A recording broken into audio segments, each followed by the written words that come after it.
Hey, I'm Matt, and this is the 10-Minute Bible Hour podcast. Super glad you're here. We're taking a little bit of time every weekday to process through, game out books of the Bible. Right now we're working on Matthew, and we're in Matthew chapter 1, which the first 17 verses are just a genealogy. It's a list of names. It's the genealogy of Jesus Christ, who Matthew describes as the son of David, the son of Abraham. And we're trying to cut through the noise here to figure out what this is supposed to accomplish instead of just glossing over and being like, yeah, there's a lot of dead people, and then Jesus, and Jesus is the point, so let's skip all of that stuff. We're not going to wrap our brain around what Matthew's going for with this whole book if we start cutting corners like that. So let's dig in a little bit deeper. I want to start by looking at some of the nuts and bolts here. One of the first things that you see when you actually get into the genealogy, which is really verse 2 through verse 16, is that it's divided into 3 chunks. So if you were to just open this up and start reading through it, you would get to the end of the 3 chunks, and maybe you'd be like,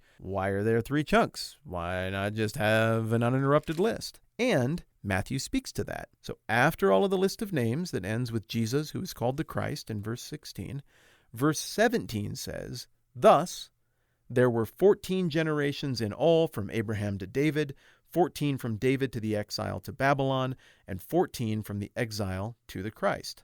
That tells me that there are 3 chunks here, and it gives me the chronological parameters for what those chunks are, but why not, again, just give us the list? And why 14? Why not 13 or 25 or whatever? And there are a couple of theories as to exactly what Matthew is going for here. I will say this much.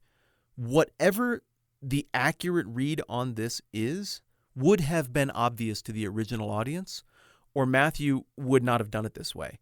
This was a man on a mission. This was a dude who had been called from his tax collector booth by Jesus. He dropped his stuff. He followed Jesus. He gave his life to this thing. He'd watched people who also followed Jesus get killed for it by this point.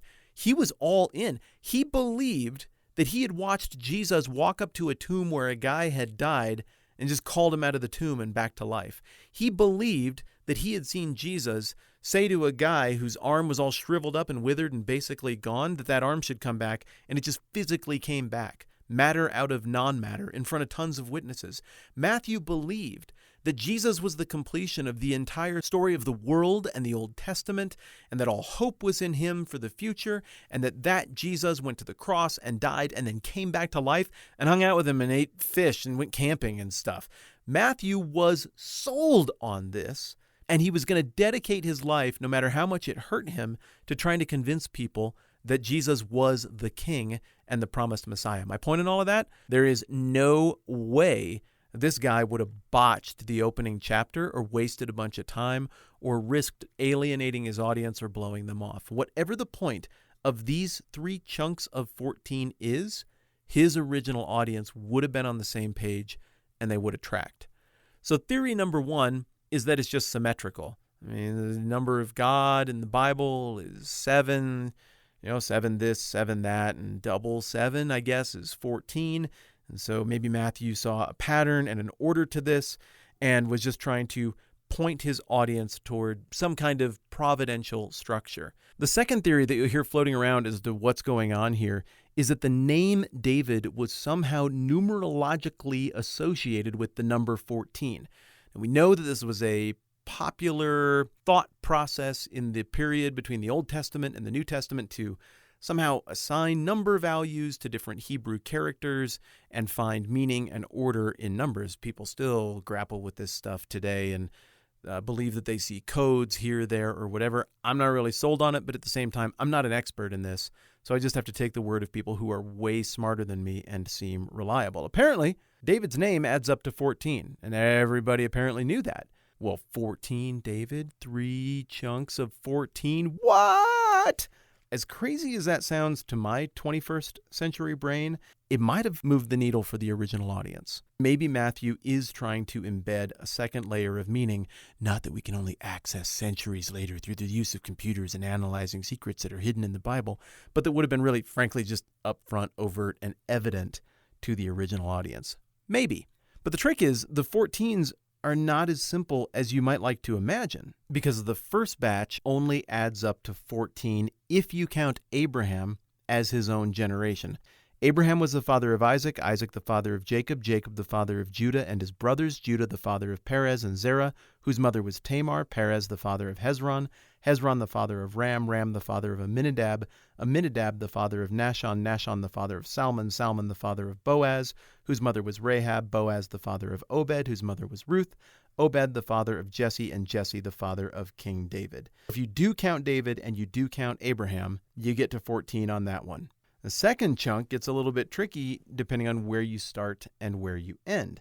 David was the father of Solomon, whose mother had been Uriah's wife. Solomon the father of Rehoboam, Rehoboam the father of Abijah, Abijah the father of Asa, Asa the father of Jehoshaphat, Jehoshaphat the father of Joram, Joram the father of Uzziah, Uzziah the father of Jotham, Jotham the father of Ahaz, Ahaz the father of Hezekiah, Hezekiah the father of Manasseh, Manasseh the father of Amon, Amon the father of Josiah, and Josiah the father of Jeconiah, and his brothers at the time of the exile in Babylon.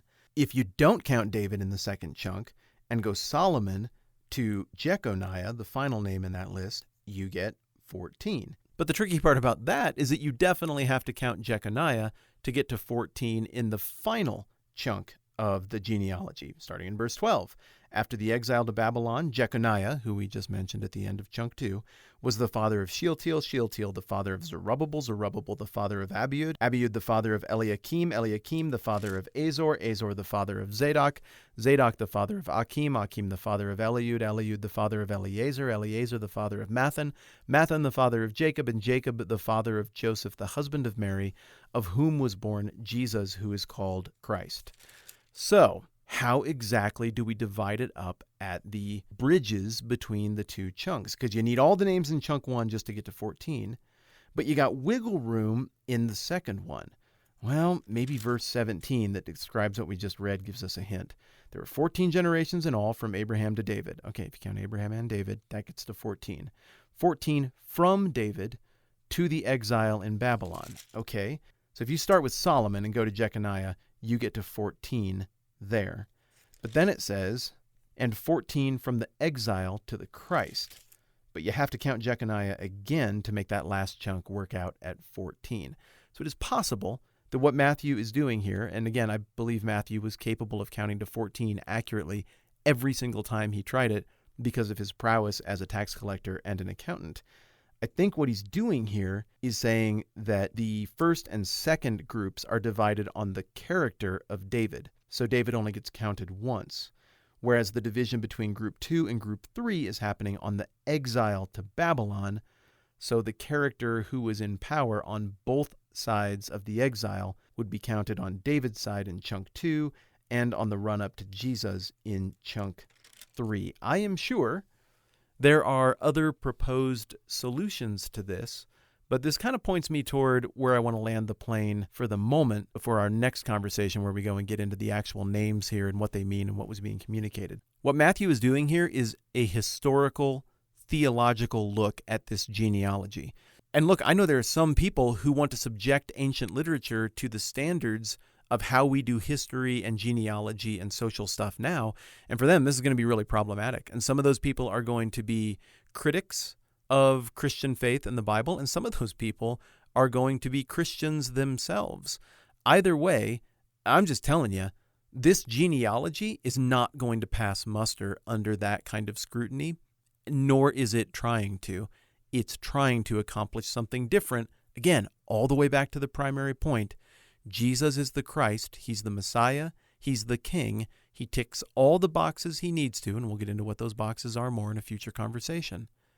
And he is worthy of being rightly regarded by the person who reads through this story, sees who Jesus was, what he said, what he did, especially in the cross and the resurrection.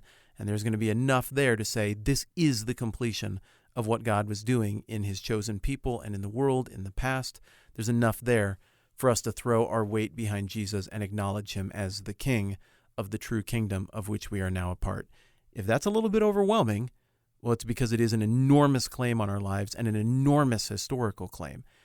Thankfully, we got a whole bunch more time to think about that.